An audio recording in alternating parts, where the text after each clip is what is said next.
Sis, bago daw kita magpadagos, bationg ko ang sabuyang parish priest sa Fatima, si Father Papoy sa Kulchan, saka si Father Iao.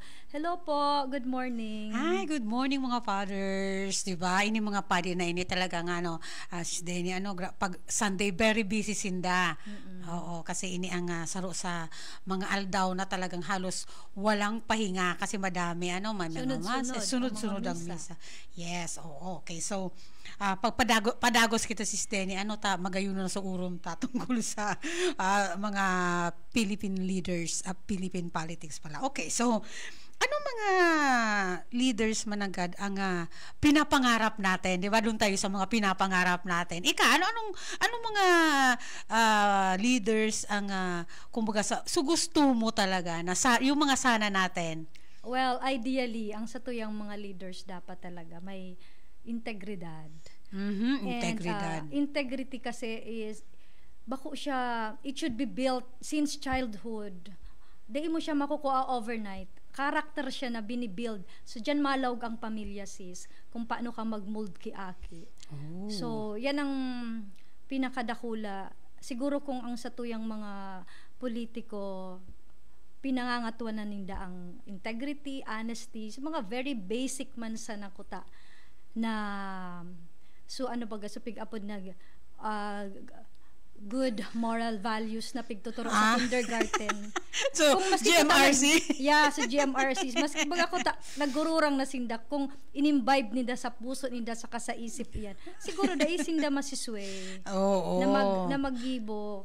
Kasi para sa dahil sinda magiging selfish. Yes. Oo, kaya lang minsan kasi baga iniman siguro din minsan kasi din sa ang tao baga, well siguro tao lang sabi nga ni ang integridad minsan nagiging na ninda so status more on the status na kunyari 'di ba pag kasi ang baga kang tao like ka ito sa ang paghiling ko ka ito pag ang tao mayaman na regardless kaito talaga medyo na ng ko ang tao kaito pag mayaman sinda garido man ako nagiling ay wow napapawaw ako so without seeing hindi kaday ko hiling so ano ba di ba saan ba galing yung sukayamanan ninda talaga bang di ba parang pag nahiling ko ka ito na may auto na magayon napapawaw na ako agree ako dyan sis pag ang tao mayaman halangkawan ang hiling kang society. Yes, maski ako ka ito pag nakakotse na talagang garibagang nagbabaw na ako na kasi ka ito baga bako pamanuso ka ito sa mga ulugan ng motor. Kay ito kang 90s pag nakahiling ako nakamotor napapawaw na talaga ako regardless kung sa iniyan hali. So sabi ko nga ni saro ako sa mga guilty kasi dahil ko ka ito pigihiling na ay ang kaipuhan pa lang talaga kaya nga ika ito I remember so my late mom talagang very siya sa pagkatao sabi ko kanika ito kasi siyempre 90s baga medyo na ka ito kang kuanak kita ka ito kang di ba nagpupuo na ka ito so sabi nga ni na so paglaog kang di ba may word na gari accepted na so mga dai tama sabi ko ka ito sa ina ko niya ko si nga ni pigigibo iyan ang sikat nga niya ko pigigibo iyan ang mayaman sabi niya kaya nararamdaman ko talaga ang turo niya ni ngaya dai porke pigigibo kang mayaman asin may kwarta tama na so yung manang sabi niya pigpapa-eskwela ko ika bako para idepensa ang sala kundi panindugan ang tama. Ngunyan baga sis, yaon na kita sa point na tig-question tanang sa inhali. Dahil na tigno-normalize, iyan na makwarta ka, politiko ka. Dapat, ang inormalize tanang ngunyan. So, nakita talaga, nagsiserbi sa kagurangnan. Kung sunod dun ta sana ang mga tataramon kang kagurangnan. Totoo. Kasi mapapakaray na maray ang satuyang nasyon. Yes, sabi nga ni na may nabasa ako na holiness nga can save our Mother Earth. Totoo naman, 'di ba? Kasi gabos naman ini talaga inindigdis na gabos kita, grasya inining Diyos. So ang tao, grasya yan ng Diyos. Pagising mo, grasya ng Diyos. Ang pamilya, kahoy, grasya ng Diyos.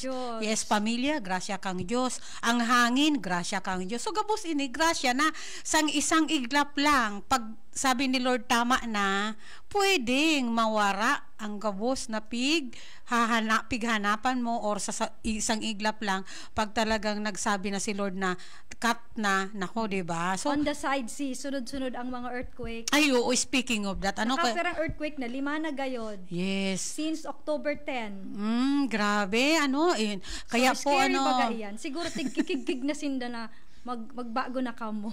Magbago na ngaya. So mga arog man sa ko, ika ngaya, magbago ka na magboto.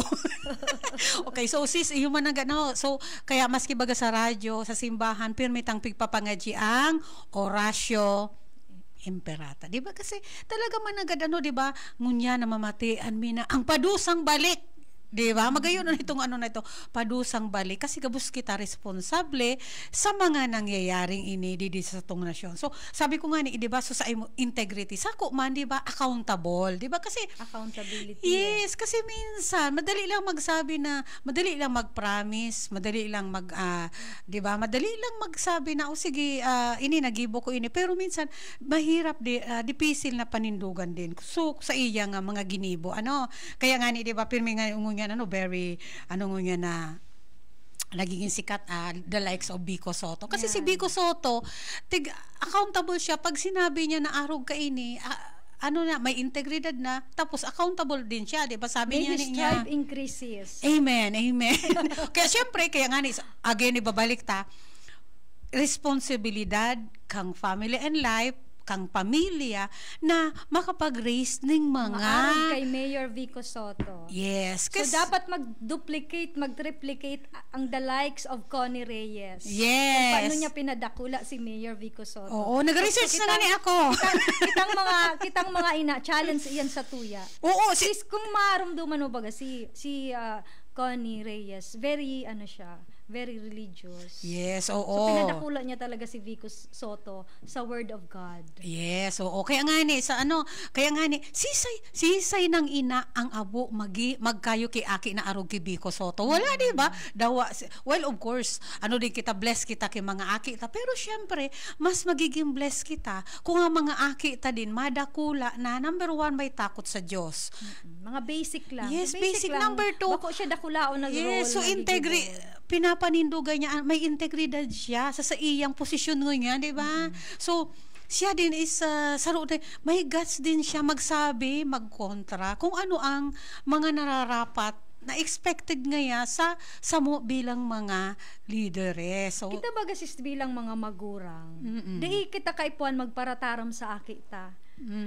Kasi kung ano man ang tigigibo ta, tigmi-mirror ninda yan, naiiling ninda yan kung ano ang satuyang mga example. Yes. So, kung kita yaon si Christ sa sentro kan satuyang pamilya, bako dipisil ang mga aki ta madarakula man iyan na yaon sa inda ang kagurang na. Ay, oo, true yan. Kasi ako nararamdaman ko ang my late mom, sabi ko nga ni.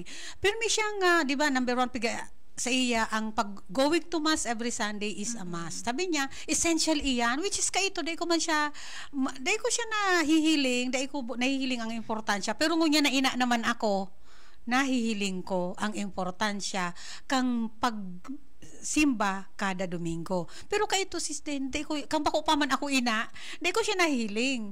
Number 2, sa iya ang pagro-rosary. So sabi niya, kay puhan ngaya, every day mag-rosary. Kaito syempre syempre teenager ka, syempre kaito mas concern ako kang pagluwas. So, magana. So, ipapadagos tayo ni Sis Dennis, pagbabalik ang It's Family.